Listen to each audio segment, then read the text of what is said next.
শুভ সকাল সবাইকে। আজকের ক্যাম্পটকে সবাইকে জানাচ্ছি স্বাগতম। আজকের ক্যাম্পটকের হোস্ট হিসেবে আমি আছি প্রত্যাশা তালুকদার। আমি বর্তমানে ক্যাম্পসাস্টের অ্যাসিস্ট্যান্ট পাবলিকেশন সেক্রেটারি হিসেবে কাজ করছি। আর পোস্ট হিসেবে আছে আমি Chanchal Roy, CSC department third year SUST, এবং আমি ক্যামের আইটি সেক্রেটারি হিসাবে আছি। আচ্ছা, আমরা জানি যে ওয়ার্ল্ড স্পেস উইক 2024 শুরু হয়েছে গত 4ই অক্টোবর থেকে। আজকে হচ্ছে স্পেস উইকের দ্বিতীয় দিন এবং এটা চলবে 10 অক্টোবর পর্যন্ত। এবারের স্পেস উইকের থিম হচ্ছে স্পেস অ্যান্ড ক্লাইমেট চেঞ্জ, এবং আজকের ক্যাম্পটকের টপিকও নির্ধারণ করা হয়েছে এটার সাথে কিছুটা মিল রেখে, যেটা হচ্ছে অ্যাস্ট্রোনমি অ্যান্ড ক্লাইমেট স্টাডিজ। আজকে ক্যাম্পটকে আমাদের গেস্ট হিসেবে রয়েছেন সৈয়দা লামিম আহাদ ম্যাম। ম্যাম বর্তমানে কানাডার ইউনিভার্সিটি অফ ওয়াটারলুতে ওয়াটারলু সেন্টার ফর অ্যাস্ট্রোফিজিক্সে পোস্ট ডক্টরাল ফেলো হিসেবে আছেন। তো আজকে ম্যামকে আমি শুরু করার জন্য অনুরোধ করছি। ধন্যবাদ প্রত্যাশা। আমি স্ক্রিন শেয়ার করছি তাহলে।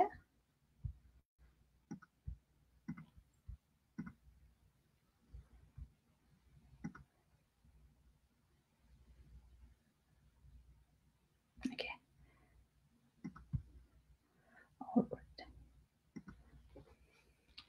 Okay. সো আসসালামু আলাইকুম সবাইকে, যারা এখানে যুক্ত হয়েছেন সবাইকে ধন্যবাদ জানাচ্ছি, এবং প্রথমেই ক্যাম্পটক এর অর্গানাইজারদেরকে ধন্যবাদ জানাচ্ছি আমাকে আমন্ত্রণ জানাবার জন্য। প্রত্যাশা অলরেডি বলে দিয়েছে যে আমি সৈয়দা লামিম আহাদ, আমি এখন পোস্ট ডক্টরাল ফেলো হিসেবে ওয়াটারলু সেন্টার ফর অ্যাস্ট্রোফিজিক্সে আছি।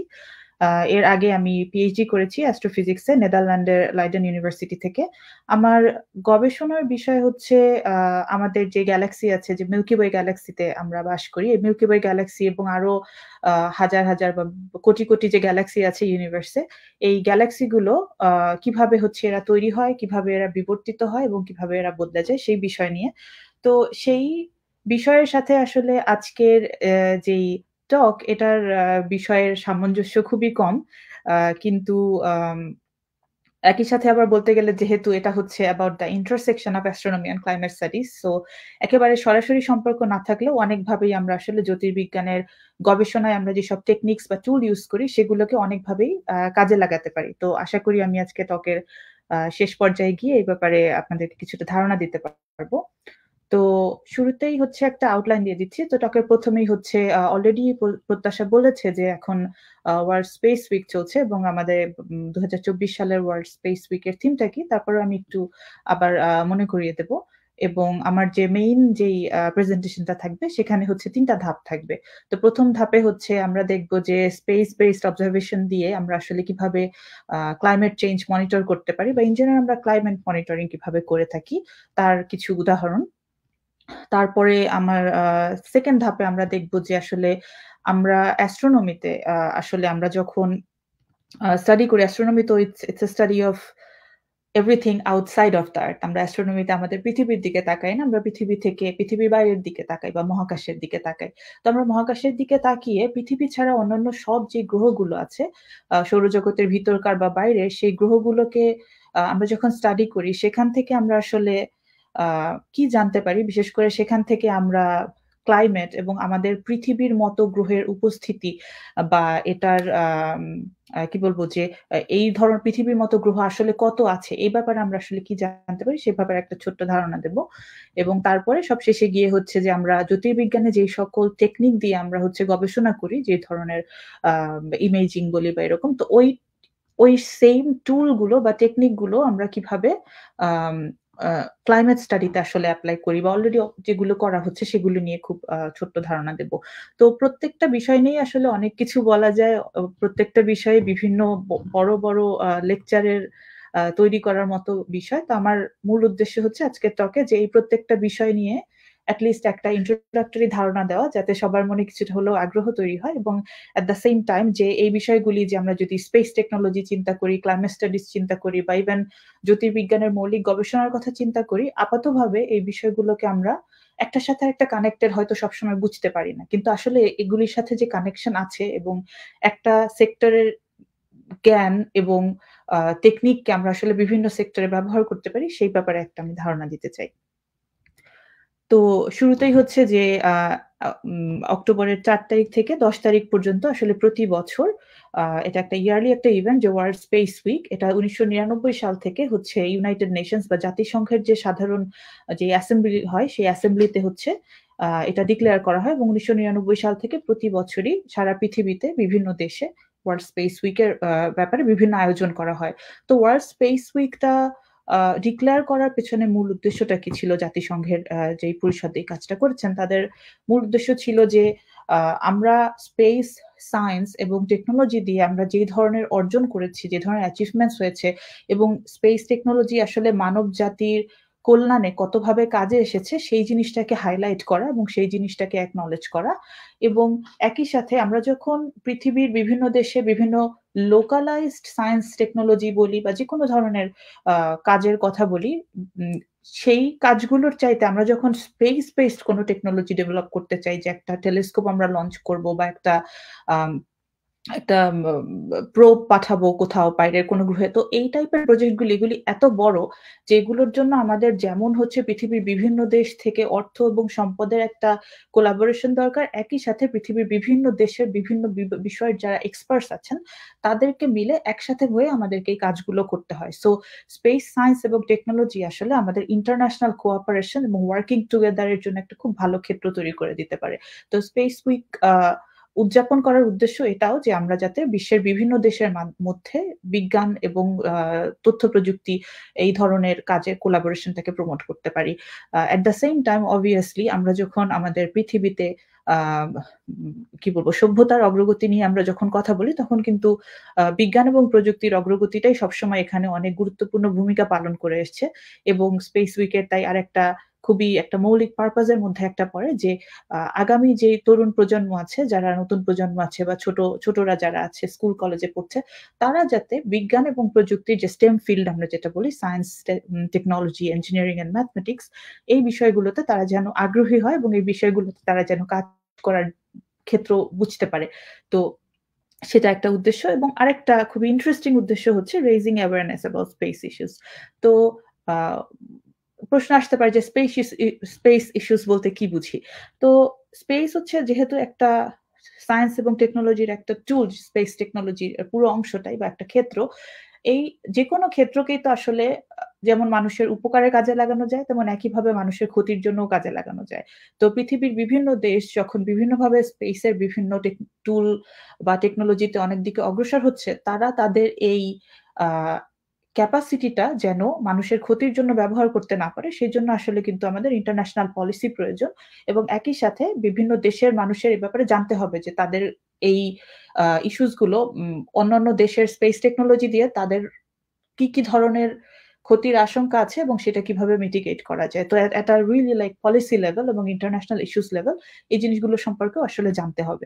তো আ ইন জেনারেল স্পেস উইক করার মূল উদ্দেশ্য হচ্ছে এই কয়েকটা বিষয় নিয়ে মানুষের মধ্যে একটা অ্যাওয়ারনেস তৈরি করা এবং জানানো। তো এই বছরের যেই পার্টিকুলার থিমটা প্রত্যেক বছরই বিভিন্ন থিমে হয় সেটা হচ্ছে যে স্পেস এবং ক্লাইমেট চেঞ্জ। তার মানে আমরা স্পেস বেসড টেকনোলজি দিয়ে আমরা আমাদের জলবায়ুর পরিবর্তন সম্পর্কে কিভাবে জানতে পারি এবং জলবায়ুর পরিবর্তন যে বিশ্বে যে গ্লোবাল যে ক্লাইমেট চেঞ্জ এর যেই ফেনোমেনাটা আমরা দেখতে পাচ্ছি এটার ফলে যে ক্ষতিগুলো হবে আমরা আশঙ্কা করছি, সেই ক্ষতিটা আমরা কিভাবে কমাতে পারি স্পেস বেসড টেকনোলজি দিয়ে। তো এই বছরের স্পেস উইক এর থিমটা নির্ধারণ করার পেছনে মূল কারণ আসলে এটাই। তো that was it about the introduction. So let's go to the first part. সেটা হচ্ছে যে আমরা স্পেস বেসড অবজারভেশন দিয়ে কিভাবে ক্লাইমেট মনিটরিং করি। তো ক্লাইমেট মনিটরিং এর আগে খুবই কুইকলি একটা জাস্ট ধারণা যেটা হচ্ছে যে আমরা অনেকেই হচ্ছে ক্লাইমেটের বাংলাতে হচ্ছে জলবায়ু আর আমরা ওয়েদারের যে বাংলা সেটা হচ্ছে আবহাওয়া। তো অনেক সময় কিন্তু আমরা আবহাওয়া আর জলবায়ু এই ২ টা জিনিসের মধ্যে মিল কি বা পার্থক্য কি সেটা নিয়ে একটু কনফিউজড হয়ে যাই। তো সেজন্য একটা খুবই কুইক ইন্ট্রোডাকশন হচ্ছে যে আবহাওয়া বলতে আমরা আসলে কি বুঝি যে আমাদের একটা খুব শর্ট টার্মে আমাদের যেই পৃথিবীর যে আবহমণ্ডল আছে বা আমরা যেই লোকালাইজড যে জায়গাতে আছি সেই জায়গার আবহমণ্ডলের বিভিন্ন ধরনের ইন্ডিকেটর কি বলছে এবং সেটার পরিবর্তনটা কেমন হচ্ছে। যেমন হচ্ছে যে টেম্পারেচারটা কিরকম? তাপমাত্রা বাড়ছে নাকি কমছে? এখানে কি আমাদের দিনটা কি মেঘলা যাবে? নাকি এখানে রোদ থাকবে? নাকি বৃষ্টি হবে? তো এই টাইপের শর্ট টার্মে যে জিনিসগুলো নিয়ে আমরা শর্ট টার্মে যে পরিবর্তনগুলো দেখি সেটাকে আমরা আবহাওয়ার মধ্যে ধরি এবং আবহাওয়ার পরিবর্তনের মধ্যে কিন্তু আমাদের আ যে ঋতুর পরিবর্তন যেটা আছে সেটাও চলে আসে। যে একটা বছরে এটা হচ্ছে খুব শর্ট টার্মে যে ১ বছরের পিরিয়ডের মধ্যে একটা জায়গার আবহাওয়া একটা সাইক্লিক অর্ডারে ঘুরতে পারে, পরিবর্তিত হতে পারে। যে একসময় গ্রীষ্মকাল, শরৎকাল ইত্যাদি বিভিন্ন কাজ আছে। এখন জলবায়ু বলতে আমরা যেটা বুঝি সেটা হচ্ছে যে একটা এলাকার আ যেই ওয়েদার কন্ডিশনস বা যে আবহাওয়াটা রয়েছে সেই আবহাওয়াটা একটা বড় সময় জুড়ে আসলে কিরকম থাকে? এদের গ্লোবাল ট্রেন্ডটা কি? এবং ক্লাইমেট নিয়ে যখন আমরা কথা বলি তখন কিন্তু আমরা একটা বড় সময়ের কথা ভাবি। ১ বছর, ১ মাস এরকম না। আমরা ৩০ বছর বা তার চেয়েও বেশি সময় ধরে একটা এলাকার আবহাওয়া কিরকম থাকে সেই হিসেবে সেই এলাকার জলবায়ুটা আমরা বলি। তো এখানে নিচে যে ২ টো ছবি দেখা যাচ্ছে সেখানে বেসিক্যালি দেখা যাচ্ছে যে আমরা যদি একটা পোলার আ জলবায়ুর কথা চিন্তা করি যে এলাকাগুলো হচ্ছে আর্কটিক এলাকা সেখানকার জলবায়ু কিরকম যে সেখানে বছরের বেশিরভাগ সময়ই হচ্ছে বরফ থাকবে, আ ঠান্ডা থাকবে, তাপমাত্রা ০ ডিগ্রির নিচে থাকবে বা অনেক নিচে থাকবে। আবার একই সাথে আমরা যদি ট্রপিক্যাল এলাকার কথা বলি বা ক্রান্তীয় অঞ্চলের কথা বলি সেখানকার জলবায়ু হচ্ছে আবার ভিন্ন। সেখানে অনেকটা গরম থাকবে, বছরের অনেকটা সময় জুড়ে বৃষ্টি হবে, সেখানে প্রচুর সবুজ গাছপালা, বনবনানী থাকবে। তো এই ইনফরমেশন গুলো হচ্ছে আমাদের ক্লাইমেট এবং ক্লাইমেট যেটা করে সেটা হচ্ছে যে আমাদের পৃথিবীর বিভিন্ন এলাকার যে ইকোলজিটা আছে যে সেই এলাকায় কি ধরনের গাছপালা জন্মাবে, সেই এলাকায় কি ধরনের পশু-পাখি জন্মাবে, সেই এলাকার মাটির বৈশিষ্ট্য কিরকম হবে, সেই মাটিটা পানি ধরে রাখতে পারবে কি পারবে না। এই টাইপের তথ্যগুলো কিন্তু একটা এলাকার জলবায়ুর উপর নির্ভর করে এবং আ তো সেদিক থেকে আমরা বলতে পারি যে একটা এলাকার জলবায়ু হচ্ছে সেখানকার আবহাওয়ার অনেক বেশি সময় ধরে সেখানকার আবহাওয়ার যেই এভারেজটা বা গড়টা সেটাই হচ্ছে আমাদের আম ক্লাইমেট। তো এই কারণেই যখন আমরা কোনো একটা এরিয়ার ক্লাইমেট মেজার করতে চাই বা কোনো একটা বা আমরা যদি পুরো পৃথিবীটারই বিভিন্ন জায়গার আমরা যদি জলবায়ু এবং তার পরিবর্তনটা হিসেব করতে চাই, তাহলে কিন্তু আমরা মানে আ ১ টা ২ টো না আমরা সেই বিভিন্ন এলাকার বিভিন্ন ধরনের ওয়েদারের যে সকল প্যারামিটার আছে যে একটা এলাকার তাপমাত্রা কিভাবে বদলে যাচ্ছে, সেই এলাকায় বৃষ্টির পরিমাণ কিভাবে বদলে যাচ্ছে, সেই এলাকায় আম আম কি বলব যে সে এলাকার মাটির গঠনটা কিভাবে বদলে যাচ্ছে, সে এলাকার পানির গঠনটা কিভাবে বদলে যাচ্ছে, সবকিছু প্রচুর একটা বড় আকারের তথ্য বা ডেটা সেট কিন্তু আমাদের ক্লাইমেট মেজারমেন্ট বা ক্লাইমেট কন্ডিশনিং এর মধ্যে চলে আসে। তো সেই একই কারণে যখন আমরা ক্লাইমেট মনিটরিং করতে যাই, তখন কিন্তু এটাও একটা খুবই কমপ্লেক্স একটা সিস্টেমের মধ্যে চলে আসে। সো এখানে যেমন এই ছবিটাতে হচ্ছে গ্লোবাল অবজার্ভিং সিস্টেম হিসেবে দেখা যাচ্ছে যে আসলে আমরা কিভাবে পৃথিবীর বিভিন্ন অঞ্চলে আমরা হচ্ছে জলবায়ু মনিটরিং করতে পারি। এটা ওয়ার্ল্ড মেটেরিওলজিক্যাল অর্গানাইজেশন থেকে করা একটা স্কিমাটিক। তো সেখানে যেমন দেখা যাচ্ছে যে আমরা পোলার অরবিটিং স্যাটেলাইট দিয়ে পৃথিবীর যে পোলার অঞ্চল যে আছে মেরু অঞ্চল সেখানকার হচ্ছে আমরা তাপমাত্রা এবং সেখানে যেই বরফের যেই গ্লেশিয়ার গুলো আছে সেগুলি কিভাবে গলে যাচ্ছে নাকি সেগুলো স্টেবল থাকছে এই টাইপের মেজারমেন্ট গুলো আমরা কন্টিনিউয়াসলি আমরা রেকর্ড করতে পারি।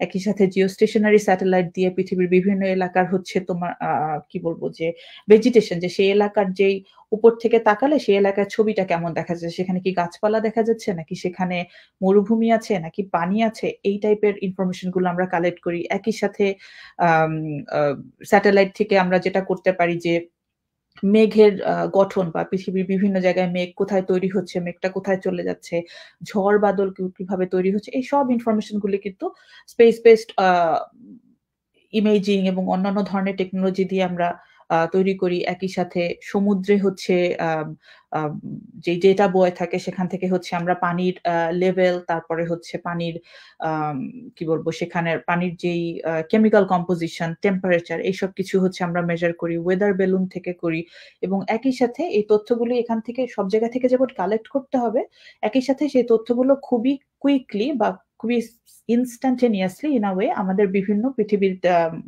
মানে মাটিতে অবস্থিত বিভিন্ন ডেটা সেন্টার যেখানে গবেষকরা কাজ করেন, সেখানে কিন্তু এই ডেটাগুলি খুবই instantaneously আসতে হবে, সেগুলি প্রসেসড হতে হবে। So it's a really complex process এবং আ এই প্রসেসটা বলার মূল উদ্দেশ্য হচ্ছে যে আমরা যদি আ প্রপারলি আমাদের গ্লোবালি আমাদের পৃথিবীর ক্লাইমেটের যে চেঞ্জটা সেটা মনিটরিং করতে চাই ওভার আ লং পিরিয়ড আর ওভার আ লং এরিয়া তাহলে স্পেস বেসড অবজারভেশন হচ্ছে একটা ইটস অ্যান অ্যাবসোলিউট নেসেসিটি। এটা ছাড়া আসলে আমরা পুরো পিকচারটা কখনোই পাবো না। তো এই মনিটরিং এর মধ্যে আসলে কি কি জিনিসপত্র আমরা সেন্স করি, যেমন হচ্ছে আমরা সি লেভেল রাইজ সেন্স করতে পারি। তো এখানে যে ডান পাশে যে ছবিটা আছে সেখানে যেমন দেখা যাচ্ছে যখন একটা স্যাটেলাইট হচ্ছে পৃথিবীকে যখন অরবিট করে তখন সেখান থেকে হচ্ছে একটা রেডার এর মাধ্যমে আমরা যদি একটা রেডিও বিম পাঠাই, সেই বিমটা হচ্ছে আমাদের এই ইয়াতে আসবে সারফেস লেভেলে, হচ্ছে যখন পানির সারফেস লেভেলে এটা উপর পড়বে সেখান থেকে একটা অংশ রিফ্লেক্ট হবে। তারপরে এটা পানির ভেতরে চলে গিয়ে সেখানে যদি এটা মাটির থেকে রিফ্লেক্ট হতে পারে বা বালু থেকে রিফ্লেক্ট হতে পারে, সেখান থেকে মাল্টি লেভেলের রিফ্লেকশন হবে এবং এই রিফ্লেক্টেড লাইটটা ফেরত যেতে কতটুকু সময় লাগে সেখান থেকে কিন্তু আমরা সি লেভেলটা কতটুকু উচ্চতায় আছে সেটার একটা পরিমাপ করতে পারি। There is more complications in the measurement, but এটা হচ্ছে খুবই সহজ ভাষায় যদি আমি টার্মটাকে বলি। তো এইভাবে করে কিন্তু আমরা যদি দিনের পর দিন বা দিনের বিভিন্ন সময়ে এই বা বছরের পর বছর ধরে এই মেজারমেন্টটা করি, তাহলে কিন্তু আমরা বুঝতে পারি যে গড়ে হচ্ছে যেই সি লেভেলের বা পানির যেই লেভেলটা রয়েছে সেটা কিভাবে বাড়ছে বা কমছে। একই সাথে হচ্ছে আমরা স্পেস বেসড এবং পানিতে বেসড বিভিন্ন জায়গায় বেস সেন্সর দিয়ে তো আমরা পৃথিবীর বিভিন্ন জায়গার টেম্পারেচারটা রেগুলারলি মেজার করতে পারি এবং বিশেষ করে আবহাওয়া, আমরা যদি আমাদের বায়ুমণ্ডলের দিকে তাকাই, বায়ুমণ্ডলের বিভিন্ন লেভেলে টেম্পারেচারের পরিবর্তনটা কিভাবে হচ্ছে সেটাও আমাদের জেনে রাখা প্রয়োজন। একই সাথে আমরা যদি স্পেস বেসড ইমেজিং করি, সেখান থেকে আমরা কিন্তু আইস শিট মেল্টিং এর ব্যাপারে জানতে পারি, একটু আগেই যেটা বলছিলাম। তো এইখানে হচ্ছে ছবিতে দেখা যাচ্ছে 1992 সাল থেকে 2002 সাল পর্যন্ত গ্রিনল্যান্ড যে আছে আমাদের মেরু মানে নর্দার্ন আর্কটিক সার্কেলের ভেতরে, সেখানে হচ্ছে আগে 1992 সালে আমাদের আইস শিটটা হচ্ছে এই সাদা জায়গাটুকুতে ছিল এবং 2002 সালে এসে সেই আইস শিটটা কিন্তু অনেকটাই হচ্ছে গলে গিয়েছে। চারপাশে আমরা এই যে অরেঞ্জ কালার দিয়ে বোঝা যাচ্ছে যে ওখানে এখন মাটি আছে, সেখানে এখন আর আইস শিট মানে সলিড আইসের শিটটা নেই। তো এই টাইপের মেজারমেন্ট কিন্তু আমরা শুধু স্পেস বেসড অবজারভেশন থেকেই পাই।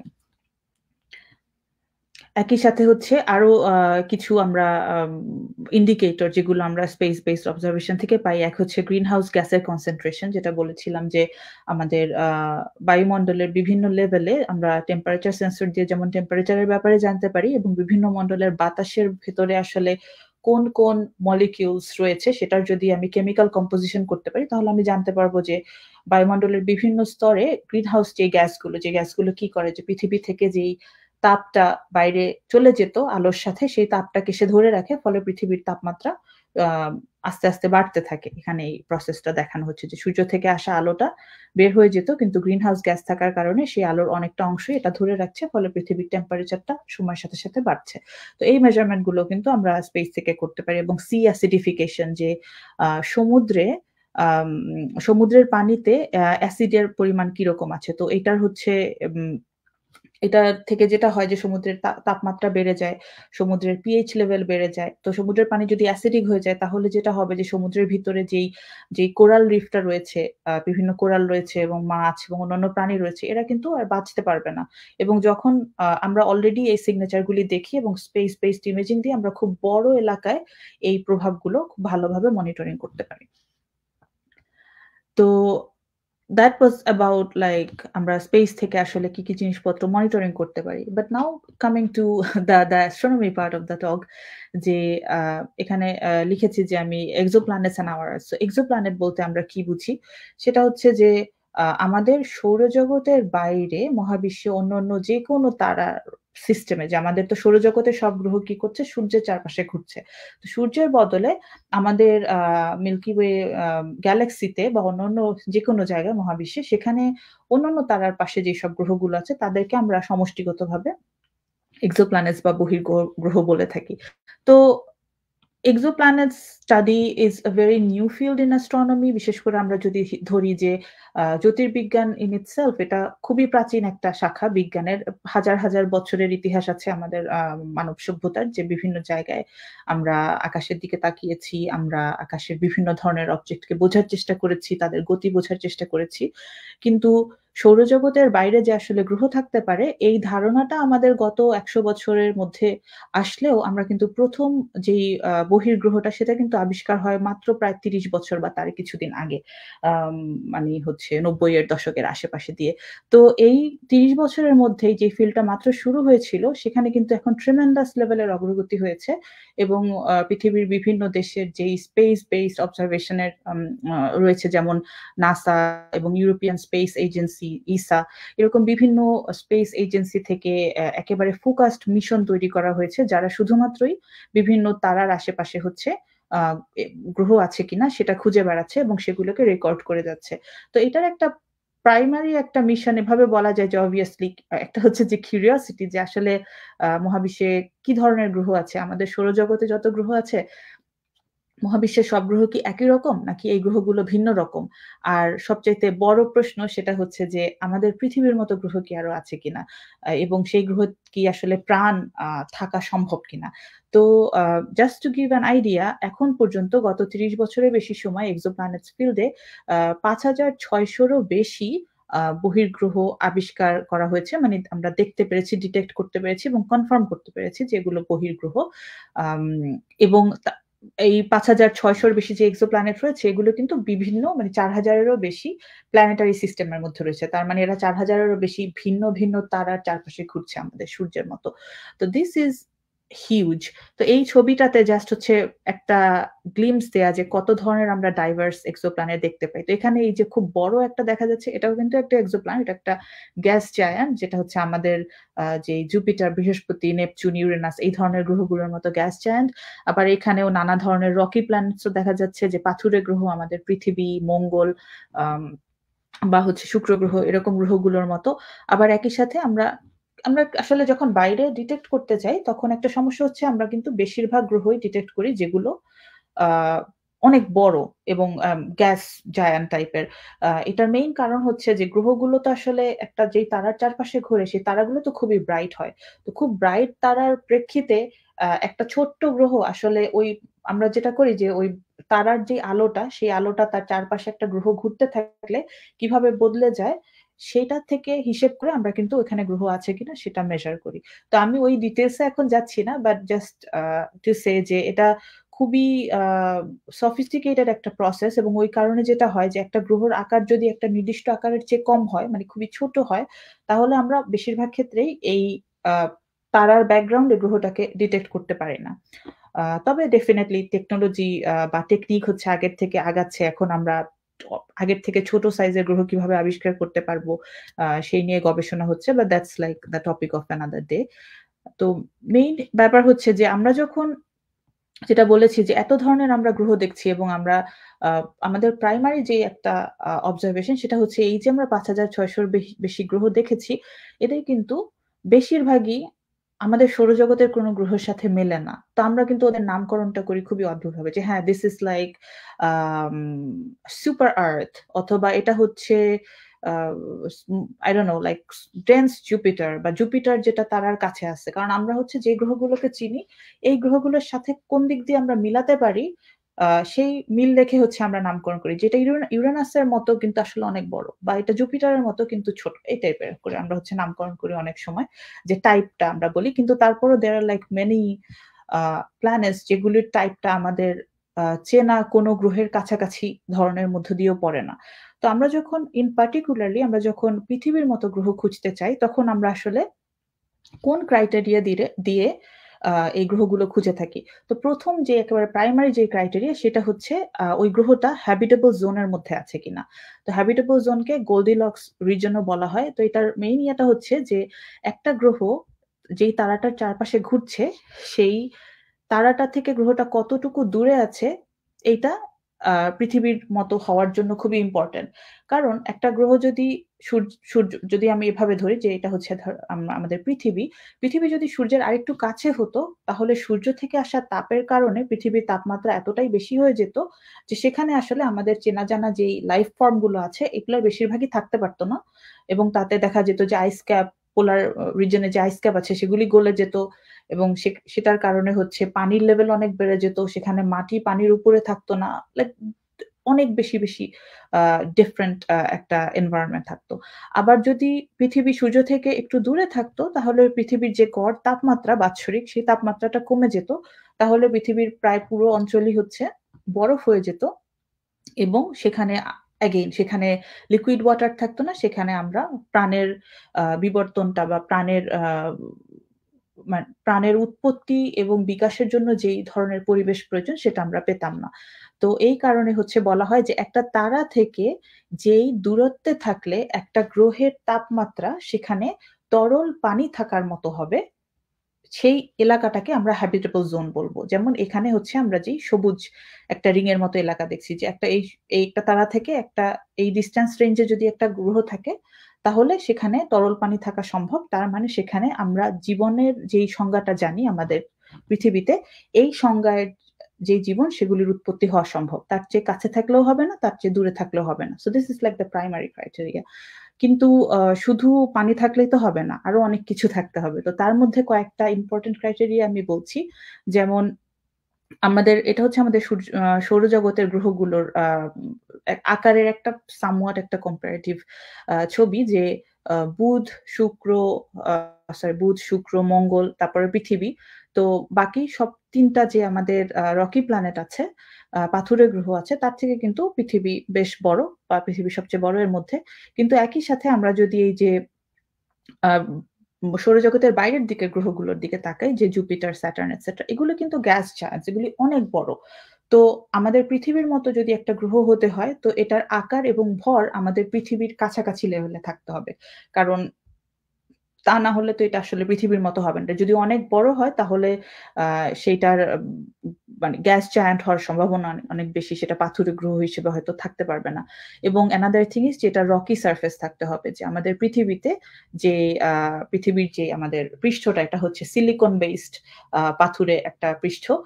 কিন্তু তার বদলে যেমন জুপিটার, স্যাটার্ন এগুলি যত বড়ই হোক না কেন, যেহেতু এগুলি গ্যাসীয় গ্রহ, তো এদের কিন্তু কোনো সলিড সারফেস নেই। সলিড সারফেস না থাকলে তো আমাদের চেনা জানা যে লাইফ ফর্ম সেটা কখনোই সেখানে ফর্ম করবে না। তো এর পাশাপাশি আরো একটা খুবই ইম্পোর্টেন্ট ক্রাইটেরিয়া হচ্ছে এই গ্রহগুলো একটা স্টেবল স্টার এর চারপাশে থাকতে হবে। এখন স্টেবল স্টার বলতে আমরা কি বুঝি? খুবই ইন শর্ট, আমাদের সূর্য যেই তারাটা এটা কিন্তু খুবই স্টেবল একটা তারা। কারণ এই তারাটা হচ্ছে এর জীবনের প্রায় ১০ বিলিয়ন বছর আ এর আ এ এ এ একই স্টেজে থাকবে। সূর্য এখন যেভাবে আলো দিয়ে যাচ্ছে আরো প্রায় ৫ বিলিয়ন বছর পর্যন্ত সূর্য আমাদেরকে একইভাবে আলো দিয়ে যাবে। এর তাপমাত্রা বা এর পৃষ্ঠের যেই ধরনের রিঅ্যাকশন গুলি হয় সেগুলি খুব একটা বেশি বদলাবে না। এখন সূর্যের থেকে যদি একটু বেশি ভরের একটা তারা হতো, সেই তারাগুলোর কিন্তু যত বেশি ভরের একটা তারা হবে, সেই তারাগুলোর লাইফ সাইকেলটা খুবই ডিফারেন্ট এবং ওই তারাগুলো খুবই কম সময়ের মধ্যে কিন্তু আম হচ্ছে তার জীবনের শেষ দশায় চলে যায়। সেগুলির সাইজ অনেক বেড়ে যায়। অনেক তারা সুপারনোভা বিস্ফোরণের মাধ্যমে আ নেক্সট ফেজ এ চলে যায়। তো সেগুলির লেভেল খুবই আনস্টেবল হয়।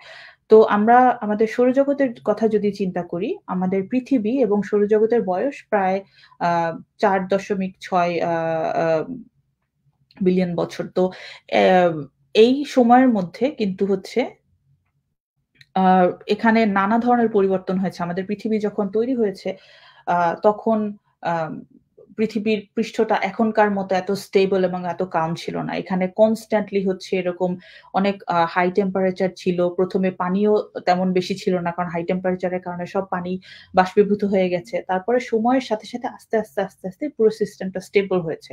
তো একটা তারা যদি এই স্টেবিলিটির মতো যে, ৫ বিলিয়ন বছর এতটুকু সময় যদি একটা তারা নাই বাঁচে তাহলে তো সেই গ্রহটা লাইফ ফর্ম হোল্ড করার মতো কন্ডিশনেই যেতে পারবে না। তার আগেই পুরো স্টেলার সিস্টেমটাই ধ্বংস হয়ে যাবে।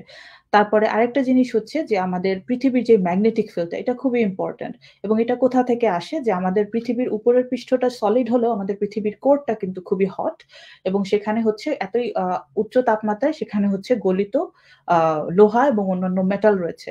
তো যেহেতু পৃথিবীটা স্পিন করছে তার নিজ অক্ষের চারপাশে এবং এটার ভিতরে হচ্ছে লিকুইড মেটাল রয়েছে। এই মোশনের কারণে কি হয় যে আমাদের পৃথিবী একটা খুব জায়ান্ট একটা ম্যাগনেটের মতো কাজ করে। যেই কারণে আমরা উত্তর আর দক্ষিণ মেরুটা হচ্ছে আইডেন্টিফাই করতে পারি এবং ম্যাগনেট দিয়ে আমরা পৃথিবীর ভিতরে পথ নির্ধারণ করতে পারি। তো এটার আরেকটা ইম্পোর্টেন্ট ব্যাপার হচ্ছে পৃথিবী যেহেতু একটা রোটেটিং ম্যাগনেটিক ফিল্ড, এই কারণে পৃথিবীর চারপাশে কিন্তু খুবই স্ট্রং একটা ম্যাগনেটিক ফিল্ড আছে এবং এই ম্যাগনেটিক ফিল্ডটা থাকার কারণে আমাদের সূর্য যদিও স্টেবল তারপরও সূর্য থেকে কিন্তু প্রতি সেকেন্ডে আ অনেক আ অম অনেক বেশি পরিমাণে পার্টিকলস, খুবই হাই এনার্জি পার্টিকলস আমাদের পুরো মহাবিশ্বে ছড়িয়ে যাচ্ছে। এবং এই পার্টিকলস এর মধ্যে হচ্ছে যে আলফা পার্টিকেল থাকে যে খুবই চার্জযুক্ত হচ্ছে, হাইড্রোজেনের বা হিলিয়ামের যে নিউক্লিয়াস সেটা থাকে, এবং ওই চার্জ পার্টিকেল গুলি যদি আমাদের পৃথিবীর আবহাওয়ার মধ্যে দিয়ে চলে আসতে পারে, বা আবহাওয়া বলছি, বায়ুমণ্ডলের মধ্যে দিয়ে চলে আসে, তাহলে সেখান থেকে আমাদের যে যত স্পেস বেস টেকনোলজি আছে এগুলো কিন্তু অনেক বেশি ক্ষতিগ্রস্ত হবে। কারণ ওই পার্টিকেল গুলো আমাদের আমরা যেই ওয়েভ ফ্রিকোয়েন্সি দিয়ে কমিউনিকেশনের কাজগুলো করি সেগুলোকে প্রতিহত করবে। তারপরে পৃথিবীর মধ্য দিয়ে এসে এটা পৃথিবীর যে জীবজগৎ আছে তাদেরকেও অনেকভাবে ক্ষতিগ্রস্ত করবে। তো পৃথিবীর যে ম্যাগনেটিক ফিল্ডটা আছে এই কারণে হচ্ছে সূর্য থেকে আসা ক্ষতিকর যেই রশ্মিগুলো আছে সেগুলো আমাদের পৃথিবীর ভেতরে অনেকটাই আসতে পারে না। তো এই কারণে বাইরের যদি কোনো একটা তারার এরকম কোনো প্ল্যানেট থাকে, সেটা যদি ম্যাগনেটিক ফিল্ডটা না থাকে তাহলে সেটা যদিও এর হ্যাবিটেবল জোনের মধ্যে থাকে, এখানে লিকুইড ওয়াটার যদিও বা থাকে, তারপরেও সেখানে আসলে জীবনের বিবর্তন হওয়ার সম্ভাবনা খুবই কম। কারণ সেখানে এই ক্ষতিকর রশ্মিগুলো, তারা থেকে আসা রশ্মিগুলো জীবনের যখনই তৈরি হওয়ার চেষ্টা করবে সেটাকে নানানভাবে ধ্বংস করে দেবে। So and definitely atmospheric composition, কারণ আমাদের পৃথিবীর বায়ুমণ্ডলে আমাদের অক্সিজেন রয়েছে, নাইট্রোজেন রয়েছে, যেগুলো আমাদের জন্য খুবই প্রয়োজনীয়। তো এগুলি যদি সিমিলার কম্পোজিশনে না থাকে তাহলে তো আসলে এক্স্যাক্টলি আমরা সিমিলার লাইফ ফর্ম করার এনভায়রনমেন্টটা তৈরি করতে পারবো না। So these are some of the most important factors যেগুলো হচ্ছে পৃথিবীর মতো গ্রহ আইডেন্টিফিকেশনের জন্য কাজে লাগে। এছাড়াও আরো অনেক ছোট ছোট অনেক প্যারামিটার রয়েছে, বাট আমরা যদি শুধুমাত্র এই কয়েকটা বড় প্যারামিটারের কথাও চিন্তা করি তাহলে আমরা যেই ৫,৬০০-র বেশি গ্রহ আবিষ্কার করেছি বা দেখতে পেয়েছি সৌরজগতের বাইরে, এদের মধ্য থেকে আমাদের একেবারে হাতে গোনা ৩ থেকে ৪টা গ্রহ এখানে হচ্ছে এগুলি হচ্ছে সব আর্টিস্টিক ইমপ্রেশন, বা these are basically Kepler 2b যেমন এটার কথা আমরা শুনেছি, ট্রাপিস্ট 1e, তারপর হচ্ছে প্রক্সিমা সেন্টুরি b, এই টাইপের অল্প কয়েকটা গ্রহ যেগুলি আমাদেরকে রিমোটলি আমাদের মনে হয়েছে যে এগুলি অ্যাটলিস্ট পৃথিবীর কাছাকাছি লেভেলের হওয়ার সম্ভাবনা রয়েছে, কারণ তারা হ্যাবিটেবল জোনে আছে এবং তারা মোরাললেস রকি প্ল্যানেট। অ্যাটলিস্ট আমরা হচ্ছে ওদের লাইট থেকে যে সিগনেচারটা পেয়েছি। তো এখান থেকে বেসিক্যালি আমরা যেটা বুঝতে পারি সেটা হচ্ছে যে আমরা যদিও জ্যোতির্বিজ্ঞানের স্টাডি থেকে বা স্পেস বেস স্টাডি থেকে হলেও আমরা মহাবিশ্বে অনেক অনেক গ্রহর ব্যাপারে জানতে পারি, বাট আমরা যদি পৃথিবী বা বসবাসযোগ্য একটা গ্রহের কথা চিন্তা করি, আমরা এখন পর্যন্ত কিন্তু এরকম কোনো গ্রহের সন্ধান পাইনি। এখন পর্যন্ত পৃথিবী একটাই। So with that, let's come to the last bit of our this talk. সেটা হচ্ছে যে অ্যাস্ট্রোনমির কি টেকনিক দিয়ে আমরা হচ্ছে আর্থের অ্যাটমসফিয়ার স্টাডি করতে পারি। কারণ যেটা বলেছিলাম শুরুতেই যে জ্যোতির্বিজ্ঞানের মূল কাজ হচ্ছে পৃথিবীর বাইরের দিকটা দেখা। But what if we use the same technique but look towards us, right? পৃথিবীর বাইরের বদলে আমরা পৃথিবীর ভেতরের দিকে দেখি। তো এখানে প্রথমেই চলে আসে যে টপিকটা, সেটা আমি প্রথমে একটু বলেছি, সেটা হচ্ছে যে স্পেস বেসড ইমেজিং। কারণ আমাদের জ্যোতির্বিজ্ঞানের আমি বলবো সবচাইতে পপুলার যে অবজারভেশনাল টেকনিক যেটা আমরা ব্যবহার করি সেটা হচ্ছে ইমেজিং। আমরা পৃথিবী থেকে বা স্পেস বেসড টেলিস্কোপ থেকে আমরা আকাশের বিভিন্ন অংশের ছবি তুলি এবং সেই ছবিগুলোতে এক একটা জায়গা থেকে কি পরিমাণ লাইট আসছে, সেই আলোর বৈশিষ্ট্যগুলোকে সেখান থেকেই কিন্তু আমরা কোন জায়গাটা থেকে আলোটা আসছে সেটার ব্যাপারে জানতে পারি। তো এখানে হচ্ছে একটা এক্সাম্পল, যেটা হচ্ছে নাসার সেন্টিনেল-2 স্যাটেলাইট থেকে হচ্ছে অস্ট্রেলিয়ার বিভিন্ন এলাকার ভেজিটেশন, তারপরে কোরাল রিফের ডিস্ট্রিবিউশন এটসেট্রা হচ্ছে তারা ছবি তোলে। তো এখানে একই জায়গার বাম এবং ডান পাশে ২ জায়গার ছবিতে কি দেখা যাচ্ছে সেটা হচ্ছে যে এটা বেশ বড় একটা জলাভূমি টাইপের এলাকা। তো এখানে হচ্ছে যেমন আই থিংক ডান পাশের ছবিটা আগের তোলা এবং বাম পাশেরটা পরের তোলা। আমি রিভার্স করে ফেলছি দিতে গিয়ে, I am sorry about that. But এখানে যেটা দেখা যাচ্ছে যে ডান পাশের ছবিতে যে পুরো যেটা হচ্ছে আকাশি রঙের যেই জায়গাটা, এটা কিন্তু ওপেন ওয়াটার এবং টল মার্শ। মানে এখানে হচ্ছে একটা জলাভূমি টাইপের ছিল, কিন্তু এখানে বেশ অনেক বড় জায়গা জুড়ে হচ্ছে অনেকটা বিলের মতো একটা এলাকা ছিল। আবার একই সাথে এই যে টার্কোয়েজ যে কালারটা বা ফিরোজা রঙের এই জায়গাটা হচ্ছে একটু শ্যালো, যে এটাও পানির জলাভূমি কিন্তু ওখানে পানির পরিমাণটা একটু কম ছিল। কিন্তু এই প্রথমে এই অবস্থা থাকলেও পরবর্তীতে তারা গিয়ে দেখলো যে এই যে একটু ঘন যেই জলা এরিয়াটা ছিল বা গভীর, সেই জায়গাটার পরিমাণে পুরোটা জায়গার বদলে কমে গিয়ে এই অল্প কিছু জায়গায় চলে এসছে। এবং এখানে এই যে বেশিরভাগটাতে ইভেন শ্যালো যেই ওয়াটারটা ছিল এই টার্কোয়েজে সেটাও নেই। এখানে গিয়ে রিড বেড বা হচ্ছে সোয়াম্প স্ক্রাম মানে হচ্ছে ওখানে বিভিন্ন ধরনের জলাভূমিতে যেই ধরনের গুল্ম বা লতা জন্মায় সেই জিনিসগুলি সেখানে জন্ম হয়েছে। তো এইটা আমরা আসলে স্পেস বেসড ইমেজিং থেকে কিভাবে নিতে পারি সেটাও হচ্ছে আমি শুরুতে কিছুটা বলেছিলাম যে আমরা যখন ওই যে ওয়াটার লেভেলটা ডিটেক্ট করি তখন আমরা কি করি যে আমরা ওই যে একটা রেডিও বিম পাঠাতে পারি বা একটা লাইট রে পাঠাতে পারি। তারপরে সেটা হচ্ছে বিভিন্ন সারফেস থেকে যখন এটা রিফ্লেক্টেড হয়ে যায়, বিভিন্ন ধরনের সারফেসে রিফ্লেকশনের রেটটা বিভিন্ন থাকে। মানে যদি গভীর পানির উপরে পড়ে তাহলে বেশিরভাগ আলোই প্রতিফলিত হয়ে ফেরত যাবে না, বরঞ্চ সেটা ওই পানির ভেতরে অ্যাবজর্বড হয়ে যাবে। আবার যদি খুব অগভীর পানি হয় তাহলে কিন্তু বেশিরভাগ আলোটাই পানির নিচে গিয়ে সেখান থেকে রিফ্লেক্ট হয়ে আবার সোর্সের কাছে ফেরত যাবে। তো এই টাইপের টেকনিকগুলি দিয়ে হচ্ছে আমরা মেজার করতে পারি যে সেটা কতটুকু গভীর পানির মধ্যে দিয়ে যাচ্ছে বা সেখানে আর যদি আমি ছবি তুলি তাহলে তো আমি দেখতেই পাচ্ছি যে ওখানে কি টাইপের কি রঙের হচ্ছে আমরা ভেজিটেশন বা উদ্ভিদ সেখানে তৈরি হচ্ছে। তো এভাবে হচ্ছে স্পেস বেসড ইমেজিং দিয়ে আমরা লং টার্মে একটা বড় এলাকায় কি ধরনের পরিবর্তন হচ্ছে সেগুলি আমরা মেজার করতে পারি এবং সেগুলির রেকর্ড রাখতে পারি। একই সাথে এই যে কোরাল রিফের যেই হচ্ছে চেঞ্জটা, তারপর ডেজার্টিফিকেশন যেমন একটা এলাকার একটা মরুভূমি এলাকায় মরুভূমিটা কি পরিমাণটা কি বাড়ছে কিনা, একটা জায়গায় বনাঞ্চল ছিল সেই বনের পরিমাণটা কি বাড়ছে কিনা নাকি কমছে কিনা এই টাইপের রেকর্ড আমরা খুব ভালো রাখতে পারি। একই সাথে আরেকটা টেকনিক যেটা হচ্ছে অ্যাস্ট্রোনমিতে খুবই বেশি ব্যবহার করা হয় সেটা হচ্ছে স্পেকট্রোস্কোপি। এটার আসলে ক্লাইমেট স্টাডিতে এটার ভূমিকাও অনেক বেশি। তো আমি যেহেতু it's a bit less intuitive compared to photometry মানে আমরা ছবি তোলার বদলে স্পেকট্রোস্কোপিটা একটু ডিটেইলড আমি একটু এক্সপ্লেইন করি প্রথমে যে আসলে হোয়াট ইজ দিস। তো এটা হচ্ছে যে আমরা যদি আমরা সবাই হাই স্কুল লেভেলে এসে আমরা সবাই হচ্ছে কৃষ্ণবস্তু বিকিরণ পড়েছি যে একটা জিনিসের যেকোনো একটা অবজেক্টের যদি টেম্পারেচার বাড়ানো হয় তাহলে একটা অবজেক্ট যদি উত্তপ্ত থাকে তখন সেখান থেকে হচ্ছে আলো বের হবে, ব্ল্যাক কৃষ্ণবস্তু বিকিরণ বের হবে এবং সেটা হচ্ছে সমস্ত তরঙ্গদৈর্ঘ্যে মোরাললেস থাকবে। এটা তার ওইটা টেম্পারেচারের সাথে প্রপোর্শনেট এবং আমরা ওই যে ভিন্স ল যদি কারো এখানে যাদের এটা জানা আছে আমি তো জানি না যে অডিয়েন্সের আসলে ব্যাকগ্রাউন্ডের লেভেলটা কিরকম। তো ভিন্স ল যেটা বলে ইন জেনারেল যে একটা জিনিসের টেম্পারেচার যত বেশি হবে সেখান থেকে তত বেশি হাই এনার্জি রেডিয়েশন বের হবে। তো তারপরও সেখান থেকে সমস্ত তরঙ্গ দৈর্ঘ্যের আলোই আসবে। সো একটা যদি এরকম আমাদের ব্ল্যাক বডি লাইট সোর্স থাকে সেখান থেকে আমরা স্পেকট্রামটা পাবো। তার মানে হচ্ছে যে আমরা যে সাদা আলোটা দেখি সূর্য থেকে আমরা যে সাদা আলোটা পাই এরকম থাকবে যেই আলোতে বিভিন্ন তরঙ্গ দৈর্ঘ্যের আলোই থাকবে। কিন্তু এই আলোটা এই উৎসটা থেকে আসার সময় যদি এর মাঝখানে কোনো একটা জিনিসের মধ্য দিয়ে আসে, যেমন সূর্য থেকে যখন পৃথিবীতে আমাদের দিকে আলোটা আসে তখন কি হয় এটা হচ্ছে সূর্য আর পৃথিবীর মাঝখানে স্পেসের মধ্য দিয়ে আসে এবং তারপরে পৃথিবীর বায়ুমণ্ডল পার হয়ে আলোটা আমাদের কাছে আসে। সেই সময় যেটা হয় যে এই বায়ুমণ্ডলে বা এই এলাকাতে যত ধরনের এই কণা অণু বা পরমাণু রয়েছে যেমন পৃথিবীর বায়ুমণ্ডলে অক্সিজেন রয়েছে, তারপরে হচ্ছে নাইট্রোজেন রয়েছে, গ্রিনহাউস গ্যাস রয়েছে। এই সব গ্যাসগুলো কি করে এই আলোগুলোকে আলোর একটা অংশকে শোষণ করে নেয়। এই কারণ এই আলোটা আসার সময় এই গ্যাসগুলোর সাথে লাইক দে ইন্টারঅ্যাক্ট এবং আলোর কিছুটা অংশ শোষণ করে। যেমন এখানে হচ্ছে এই যে ব্ল্যাক জায়গাটা আমরা দেখছি সেটা হচ্ছে যে এক একটা এই যে আলোটা যে শোষণ করবে সেটা হচ্ছে একটা মেটেরিয়ালের একটা কি বলবো একটা ফান্ডামেন্টাল বৈশিষ্ট্য। তার মানে একটা আলো যদি আসার সময় হাইড্রোজেন অ্যাটমের একটা মেঘের মধ্য দিয়ে আসে তাহলে যেই তরঙ্গদৈর্ঘ্যের আলোটা শোষণ করবে হাইড্রোজেনের বদলে যদি অক্সিজেনের মধ্য দিয়ে সে আসে তাহলে একটা ভিন্ন তরঙ্গদৈর্ঘ্যের আলো সে শোষণ করবে।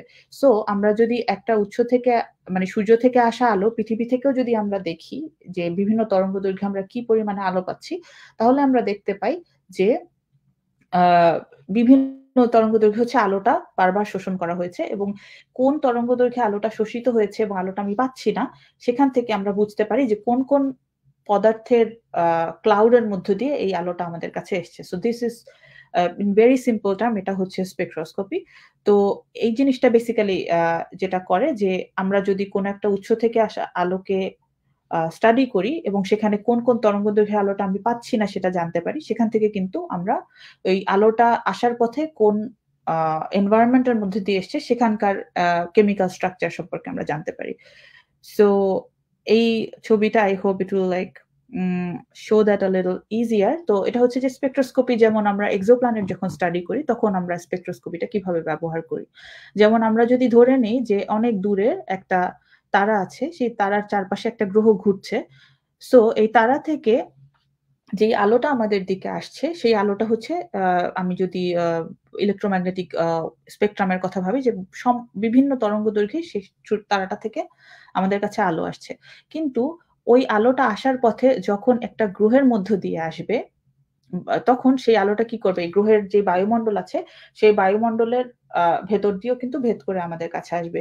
এবং যখন সেটা আসবে তখন এই বায়ুমণ্ডলে যেই ধরনের মেটেরিয়াল গুলো আছে সেই মেটেরিয়াল গুলো কি করবে? এই আলোর কিছুটা অংশ শোষণ করবে।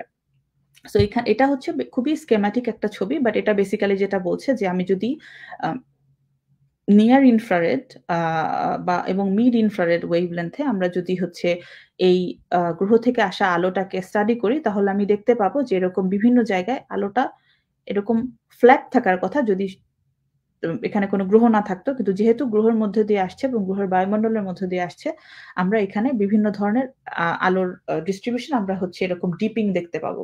সো এইটাকে আমরা বলি অ্যাবজর্পশন ফিচার বা শোষণের একটা ফিচার স্পেকট্রোস্কোপিতে। সো অ্যাবজর্পশনটা যখন হয় তখন এক্সাক্টলি কোন তরঙ্গদৈর্ঘ্যে অ্যাবজর্পশনটা হচ্ছে সেখান থেকে আমরা বলতে পারি, যেমন এখানে হচ্ছে যেখানে অনেক বেশি পরিমাণে কার্বন ডাই অক্সাইড আছে, তো এক্সাক্টলি যেই জায়গাটাতে অ্যাবজর্পশনটা হচ্ছে সেটা আমাদেরকে বলবে ওখানে কোন মেটেরিয়াল আছে, এবং অ্যাবজর্পশনের যে ফিচারটা, এই ফিচারটা যত বড় সেটা আমাদেরকে বলবে যে এখানে কি পরিমাণে আছে, এবং এই ফিচারটা যত চওড়া সেটা আমাদেরকে বলবে ওইটা যেই গ্যাসটার মধ্যে দিয়ে আসছে সেই গ্যাসটা কত দ্রুত ওই আবহমণ্ডলে ঘুরছে। সো ফর এক্সাম্পল এখানে যেমন এই কার্বন ডাই অক্সাইডের এই লাইনটাও আমাদেরকে বলছে যে এখানে বেশ ভালো পরিমাণে কার্বন ডাই অক্সাইড আছে। এটাও সেম কথাই বলছে। এই ফিচারটা আমাদেরকে আরো এটা বলে যে এখানে আসলে বেশ ভালো পরিমাণে কার্বন ডাই অক্সাইড আছে এবং সেটা বেশ ভালো বেগে এই গ্রহের চারপাশে ঘুরছে। এই কারণে এই লাইনটা বেশ চওড়া। আবার যদি আমি মিথেনের কথা চিন্তা করি, যে এখানে মিথেন গ্যাস আছে কিন্তু মনে হয় খুব সম্ভবত মিথেন গ্যাসটা খুব বেশি বেগে এই গ্রহের চারপাশে ঘুরছে না। এই কারণে এটার উইডথ যেটা এটার সেটা হচ্ছে বেশ ছোট। সো এইভাবে আমরা হচ্ছে পৃথিবীর বাইরে যখন আমরা একটা গ্রহের থেকে আসা আলোকে স্টাডি করি, সেখান থেকে আমরা ওই গ্রহের যে বায়ুমণ্ডল আছে সেখানের কম্পোজিশন সম্পর্কে জানতে পারি। বাট এগেইন যেটা বললাম যে আমরা যদি আ পৃথিবী থেকে আসা আলোর কথা ভাবি, যে সূর্য থেকে পৃথিবীর দিকে আলো আসছে কিন্তু পৃথিবীর সারফেসে একইভাবে সূর্য থেকে আসা আলোটা রিফ্লেক্ট হয়ে যাচ্ছে। এই আলোটা রিফ্লেক্ট হয়ে আমরা যদি একটা স্পেস বেসড টেলিস্কোপ থেকে বিভিন্ন তরঙ্গদৈর্ঘ্যে এই আলোটা মেজার করি, তখন এবং সেই আলোটাকে আমি তুলনা করি, যে আমি সরাসরি যদি সূর্যের দিকে তাকাই তাহলে আমি বিভিন্ন তরঙ্গদৈর্ঘ্যে কি আলোটা পাচ্ছি। আর পৃথিবী থেকে রিফ্লেক্টেড হয়ে আসা যে আলোটা, সেই আলোতে আমি কি ফিচার দেখতে পাচ্ছি। এই দুটো ফিচারকে যদি আমি একটা থেকে আরেকটা বিয়োগ করি তাহলে কিন্তু আমি এই ধরনের একটা আলো দেখতে পাই। যে এই জিনিসটা আসলে সূর্য থেকে আসা আলোর মধ্যে ছিল না, বাট পৃথিবী থেকে আসা আলোর মধ্যে আছে।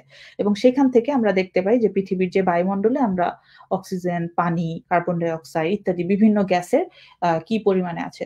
সো এই টাইপের আ স্টাডির যে টুল গুলো আছে সেগুলি একেবারে ডিরেক্টলি অ্যাপ্লিকেবল ক্লাইমেট স্টাডিতে। একই সাথে আমরা যে পৃথিবীর হচ্ছে বায়ুমণ্ডলের যেমন ফিচার দেখতে পাই, তেমন একই সাথে হচ্ছে আমরা মেরু অঞ্চলে আম যেমন যেই বরফের শীট গুলো আছে সেই বরফের শীটের হচ্ছে ওইখানেও হচ্ছে সূর্য থেকে আসা আলো প্রতিফলিত কিভাবে হচ্ছে, সেখান থেকে আমরা বুঝতে পারি যে আচ্ছা এই বরফের শীটটা কি নতুন? বরফের শীটটা কি খুবই সলিড বরফের? নাকি সেটা হচ্ছে একটু ভঙ্গুর টাইপের বরফের?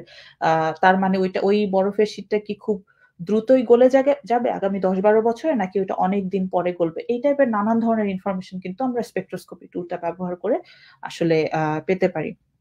So I think that was it about astronomical tool, but এটাই হচ্ছে আমার আজকের টকের last slide. I think this is really এই ছবিটা আমার খুবই প্রিয় একটা ছবি। এটা হচ্ছে ১৯৯০ সালের ফেব্রুয়ারি মাসে নাসার যে ভয়েজার মিশনটা ছিল সেটা একটা প্রোব, যেটা আ সৌরজগতের একেবারে পৃথিবী থেকে শুরু করে সে হচ্ছে সৌরজগতের কিনারার দিকে যেতে চেষ্টা করে, এবং যেতে, যেতে সে আমাদের নানান সুন্দর, সুন্দর ছবি পাঠায়।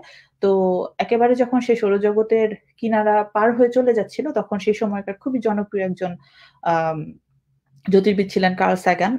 উনি তখন হচ্ছে রিকোয়েস্ট করেন যে এই প্রোবটা যখন পৃথিবীর মানে সৌরজগতের বাইরে চলে যাবে তখন যেন সে পৃথিবীর দিকে তাকিয়ে একটা ছবি তোলে। So this is like a part of that photo, এবং এই ছবিটা আসলে কি বলবো যে জ্যোতির্বিজ্ঞান এবং আমি যদি ক্লাইমেট স্টাডির কথা বলি বা পৃথিবীর গ্লোবাল ওয়ার্মিং এই ধরনের ইস্যুস গুলোর কথা বলি, তখন এই ছবিটা আসলে একেবারে আমি বলবো ছাড়া এই টকটা একেবারেই অসম্পূর্ণ থাকে। তো এই ছবিটা নামকরণ কার্ল সাগান করেছিলেন দ্য পেল ব্লু ডট অথবা মলিন নীল বিন্দু, যেটা আমরা বলি যে এবং এটা নিয়ে তার যে বই হচ্ছে পেল ব্লু ডট নামে তিনি একটা বই লিখেছেন। আমি রেকমেন্ড করব যার ইচ্ছা আছে অবশ্যই বইটা পড়ার। তো বইটা মধ্যে তার খুবই বিখ্যাত একটা কোট আছে যেটা পেল ব্লু ডট কোট, অনেকেই হয়তো এটার ব্যাপারে জানেন। তো এই কোটের থেকে বিভিন্ন অংশ আমি এখানে তুলে দিয়েছি। তো এখানকার মূল কথাটা কিন্তু এটাই যে লুক এট দিস ডট। এই ডটটার দিকে আমরা যদি দেখি, দ্যাটস ইট। এই ডটটাই কিন্তু আমাদের বাড়ি। এই ডটটাই হচ্ছে আমরা সবাই। আমরা পৃথিবীতে যাদেরকে দেখেছি, আমরা যাদেরকে ভালোবাসি, যাদেরকে নিয়ে আমরা আ সময় কাটাই, যাদের কথা আমরা বইতে পড়েছি, যারা পৃথিবীতে আগে ছিল, পরে আসবে। এই সব মানুষ এরা যা কিছু করে সবকিছু কিন্তু এক্সাক্টলি এই যে খুবই ফেইন্ট একটা ব্লু ডট, এই ডটটার মধ্যে। তো আমরা যদি মহাবিশ্বের বিশালতার দিকে তাকাই এবং মহাবিশ্বের গভীরতার দিকে তাকাই, তাহলে আমাদের পৃথিবীটা খুবই ছোট্ট। ইটস ইভেন লাইক কি বলে এটাকে? যে এটা একটা ধূলিকণার চেয়েও এটার জায়গা খুবই কম। খুবই ছোট্ট একটা ইনসিগনিফিক্যান্ট একটা জায়গা। বাট আমাদের কাছে কিন্তু পৃথিবীর ভূমিকাটা এবং গুরুত্বটা অনেক বেশি। তো জ্যোতির্বিজ্ঞান যেটা করে, জ্যোতির্বিজ্ঞান আমাদেরকে আসলে it makes us humble I think, যে ইট রিয়ালি রিমাইন্ডস আস যে আসলে মহাবিশ্বের তুলনায় আমাদের পৃথিবীটা কত ছোট। সো ইটস ভেরি ইম্পোর্টেন্ট যে আমরা একজন আরেকজনের সাথে লাইক উই ডোন্ট কি বলবো যে we don't stop at petty things but we really care about each other, এবং আমরা এটা যাতে অ্যাপ্রিশিয়েট করি যে আমাদের থাকার জায়গাটা ছোট্ট, but this is all we have.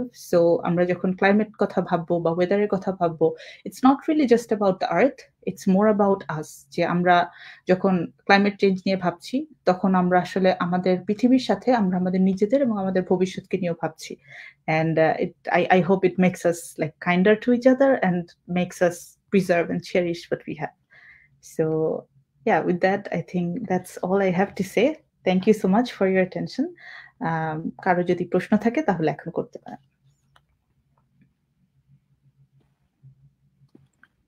ধন্যবাদ ম্যাডাম। অনেক সুন্দর একটি টক হয়ে গেল আর কি আপনার অনেক সুন্দর একটা প্রেজেন্টেশনের মাধ্যমে। সো আমাদের কমেন্ট বক্সে বেশ কয়েকটি কোশ্চেন আসছে, আমি সেগুলো পড়ে শোনাচ্ছি। আমাদের প্রথম প্রশ্নটি করেছেন এম শরীয়তুল্লাহ। সো তার প্রশ্নটি ছিল, আইস এজ নাকি কয়েক হাজার বছরের একটি চক্রে বারবার ফিরে আসে, প্রাকৃতিক ভাবেও কি তবে জলবায়ু পরিবর্তিত হয় নাকি শুধুই মানব সৃষ্ট এটি? ধন্যবাদ। এটা খুবই ভালো প্রশ্ন এবং আমি বলব খুবই উপযুক্ত প্রশ্ন এখানকার। সেটা হচ্ছে যে আইস এজ ডেফিনিটলি এটা কয়েক হাজার বা আরো বেশি বছরের চক্রে এটা বারবার ফিরে আসে। এটা হচ্ছে পৃথিবীর যেই জলবায়ুর পরিবর্তনটা আমি যেটা বলছিলাম, যেটা তো যে ৩০ বছর বা তারও বেশি সময় ধরে পৃথিবীর আবহাওয়াটা কিভাবে চেঞ্জ হচ্ছে সেটার একটা এভারেজিং। সো এটা পৃথিবীর একেবারে ৩০ বছরের যেমন একটা চক্র আছে, তেমনই যে কয়েক হাজার বছর বা লাখ বছরের একটা বড় সাইকেলও আছে। তো সেই সাইকেলে এটা বাড়ে বা কমে। কিন্তু মানব সৃষ্ট যে ব্যাপারটা রয়েছে সেটা যেমন হচ্ছে আমরা বলি যে পৃথিবীতে যেহেতু এখন ইন্ডাস্ট্রিয়ালাইজেশন আছে, এখানে প্রচুর কারখানা আছে, গাড়ি ঘোড়া চলছে এবং আমরা একই সাথে ব্যালেন্স করে বন সবকিছু ম্যানেজ করতে পারছি না। এই কারণে যেটা হচ্ছে যে আমাদের কিন্তু পৃথিবীর যে টেম্পারেচারটা বাড়ছে, এবং আমরা যদি পৃথিবীর গত কয়েক লাখ বছরের টেম্পারেচারের সাইকেলটা দেখি এবং সেই সাথে এখনকার সাইকেলটা কম্পেয়ার করি, তাহলে আমরা দেখব যে একটা সাইকেল আছে কিন্তু আমরা সেটাকে এক্সেস অফ ব্যালেন্স করে দিচ্ছি। So there is something that's inherent, but আমাদের কাজকর্মের জন্য পৃথিবীর জলবায়ুতে একটা পরিবর্তন আসছে যেটা এটাকে আরো খারাপ দিকে নিয়ে যাচ্ছে। ধন্যবাদ ম্যাডাম। আশা করি কেম শরীয়তুল্লাহ আপনি আপনার প্রশ্নের উত্তর পেয়ে গেছেন। আমাদের সেকেন্ড প্রশ্নটি করেছেন মিম আক্তার মায়া। তার প্রশ্নটি হচ্ছে, অ্যাস্ট্রোনমি নিয়ে বাংলাদেশ থেকে কিভাবে পড়াশোনা করা যায়? কারণ একাডেমিক ভাবে এই বিষয়টা আমাদের পড়ানো হয় না। আচ্ছা। হ্যাঁ, ধন্যবাদ আপনার প্রশ্নের জন্য। বাংলাদেশে থ্যাঙ্কফুলি বাংলাদেশে এখন অ্যাস্ট্রোনমি নিয়ে আসলে পড়াশোনা করা যায়। আ অনেকেই হয়তো জানেন না। কিন্তু বাংলাদেশে এখন ইন্ডিপেন্ডেন্ট ইউনিভার্সিটি অফ বাংলাদেশ যে আছে আইইউবি আ ঢাকায়। সেই ইউনিভার্সিটিতে যে ফিজিক্স ডিপার্টমেন্ট আছে সেখানে কিন্তু এখন অ্যাস্ট্রোনমিতে মাইনর করা যায়। তো ডেফিনিটলি আপনারা হচ্ছে আইইউবির যে ওয়েবসাইট আছে সেখানে খোঁজ নেবেন, সেখান থেকে জানতে পারবেন। তো এটা হচ্ছে ডিরেক্টলি আপনি যদি অ্যাস্ট্রোনমি নিয়ে পড়তে চান বাংলাদেশে এখন আছে। বাট একই সাথে যদি ওইটা আপনার পক্ষে সম্ভব না হয় আপনি কিন্তু যেকোনো সরকারি, বেসরকারি যেকোনো বিশ্ববিদ্যালয়ে আপনারা যদি পদার্থবিজ্ঞান নিয়ে পড়াশোনা করেন, কেউ যদি কম্পিউটার সায়েন্স নিয়ে পড়াশোনা করে, কেউ অন্যান্য ইঞ্জিনিয়ারিং নিয়ে পড়াশোনা করেন, আপনারাও কিন্তু অ্যাস্ট্রোনমিতে চাইলে পরে চলে আসতে পারবেন। কারণ আমি নিজে বাংলাদেশে যখন পড়েছি, আমি আন্ডার গ্র্যাজুয়েট বাংলাদেশে করেছি। আমি বিএসসি তে হচ্ছে ইলেকট্রিক্যাল অ্যান্ড ইলেকট্রনিক ইঞ্জিনিয়ারিং এ পড়েছিলাম। তারপরে আমি মাস্টার্স করি বাইরে এসে জ্যোতির্বিজ্ঞানে। So it's definitely possible. ধন্যবাদ ম্যাডাম। আশা করি মিম আক্তার মায়া আপনার প্রশ্নের উত্তর পেয়ে গেছেন। সো আমাদের কাছে থার্ড আরেকটা কোশ্চেন আছে। মেইনলি সেটাও সেম, প্রায় যে অ্যাস্ট্রোনমি বিষয়ে বাংলাদেশের কোনো প্রতিষ্ঠানে পড়া হয় না বললেই চলে। সো সেম কোশ্চেনই, বাট আপনি সম্ভবত জানতে চেয়েছেন যে আমাদের সাথে কিভাবে যুক্ত হতে পারেন। আমাদের ক্যাম্পাসটা আপনি যে কোনো মুহূর্তে মেম্বার হিসেবে যুক্ত হতে পারেন আমাদের ওয়েবসাইট থেকে। এছাড়া আমাদের ক্যাম্পাসে অর্গানাইজিং উইকে আমাদের টেন্ট বসে, তখনও যুক্ত হতে পারবেন। তো আমাদের ওয়েবসাইট হচ্ছে campsas.org। তো সেখান থেকে আপনি যে কোনো মুহূর্তে হচ্ছে যে একটা ফর্ম পূরণ করে আমাদের মেম্বার হিসেবে যুক্ত হতে পারেন। ধন্যবাদ। আচ্ছা, আমাদের কাছে আরেকটি কোশ্চেন করেছেন কেএম শরীদুল্লাহ। তার প্রশ্নটি হচ্ছে, ম্যাম আপনার অ্যাস্ট্রোনমিতে আপনার জার্নিটা একটু বলেন, কিভাবে কি করলেন? আচ্ছা, ওকে। ধন্যবাদ আপনার প্রশ্নের জন্য। তা আমি মনে হয় ১ম এই অলরেডি কিছুটা বলে দিয়েছি যে আমি বাংলাদেশে হচ্ছে বিএসসি বাংলাদেশ থেকে কমপ্লিট করি। তো অ্যাস্ট্রোনমি নিয়ে আমার আগ্রহটা আসলে আরো আগে থেকেই ছিল। আমি যখন স্কুলে পড়ি সে সময় থেকেই জ্যোতির্বিজ্ঞান ভালো লাগতো। তো তখন আমি যেটা করেছিলাম আমি হচ্ছে স্কুলে থাকতে বাংলাদেশ অ্যাস্ট্রোনমি অলিম্পিয়াড যেটা আছে সেখানে পার্টিসিপেট করি। তো এইচএসসি পরীক্ষা যখন হয় ওই বছর, মানে আমি ২০০৯ সালে এইচএসসি দেই, ইটস বিন আ হোয়াইল। তো ওই সময় হচ্ছে যে অ্যাস্ট্রোনমি অলিম্পিয়াড হয় সেখানে আমি বাংলাদেশ টিম থেকে হচ্ছে ইন্টারন্যাশনাল অ্যাস্ট্রোনমি অলিম্পিয়াডে যাই। ওই বছর এটা চীনে হয়েছিল।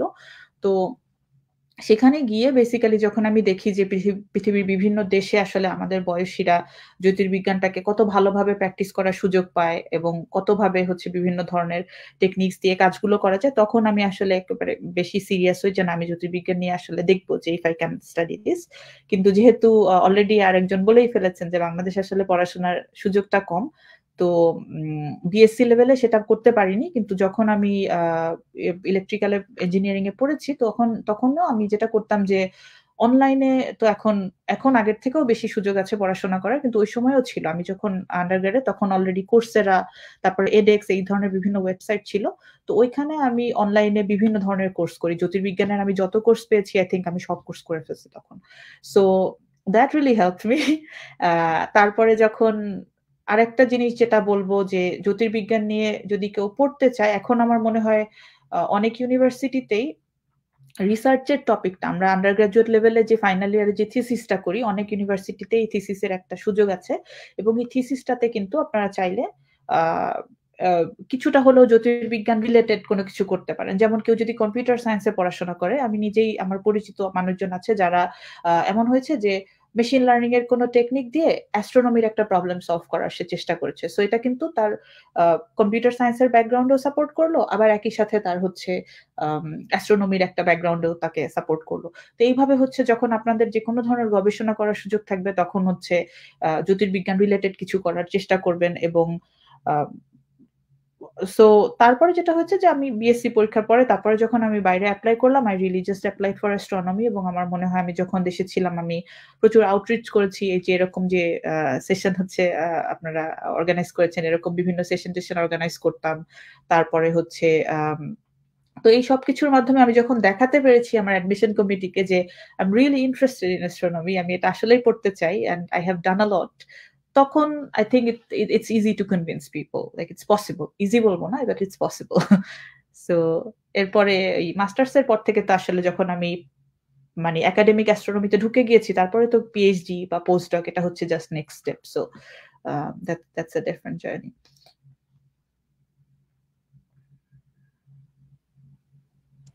ধন্যবাদ ম্যাডাম। আমাদের কাছে ছিল এই প্রশ্ন ছিল। এরপর আপাতত আর কোনো প্রশ্ন আমি দেখছি না।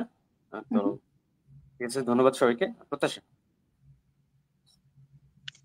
হ্যাঁ, ম্যামকে অসংখ্য ধন্যবাদ এত সুন্দর একটি সেশন নেওয়ার জন্য। আমার কাছে মনে হয়েছে যে অনেক তাড়াতাড়ি চলে গেছে সময়টা। খুবই এনজয় করেছি। আর ম্যাম আপনি যদি আমাদের দর্শকদের উদ্দেশ্যে কিছু বলতেন। ও আচ্ছা। প্রথমেই হচ্ছে অনেক ধন্যবাদ যারা এতক্ষণ ধরে এই টক শুনেছেন এবং এগেইন হচ্ছে অর্গানাইজারকে ধন্যবাদ জানাচ্ছি তোমাদের ২ জনকে এবং অন্যরা যারা কাজ করেছে। আ আ এটা বলব যে আ অ্যাস্ট্রোনমি নিয়ে যারা গবেষণা করে, ধরো আমি যেই গবেষণা করার সুযোগ পেয়েছি, that's a privilege definitely. But at the same time astronomy বা আমাদের যে পৃথিবী থেকে আমরা যে রাতের আকাশ দেখতে পাই, বা আমরা যেই জলবায়ু নিয়ে চিন্তা করি, এই জিনিসটা কিন্তু সবার। এই অ্যাস্ট্রোনমির আ আনন্দ বা সৌন্দর্য উপভোগ করতে হচ্ছে অ্যাস্ট্রোনমি নিয়ে পড়াশোনা করতে হয় না। সো আই হোপ যে যারাই এখানে আছেন তারা ডেফিনিটলি অ্যাস্ট্রোনমিতে আগ্রহ আছে দেখেই তারা এই টকে হয়তো শুনতে এসছেন। বাট একই সাথে আপনাদের যেই আগ্রহ বা যেই আনন্দের জায়গা, রাতের আকাশ নিয়ে হোক সেটা, বা আপনাদের কেয়ারের জায়গাটা যদি জলবায়ুর পরিবর্তনের মতো বিষয় নিয়ে হয়, এই আগ্রহের জায়গাটাকে কখনো মরে যেতে দেবেন না।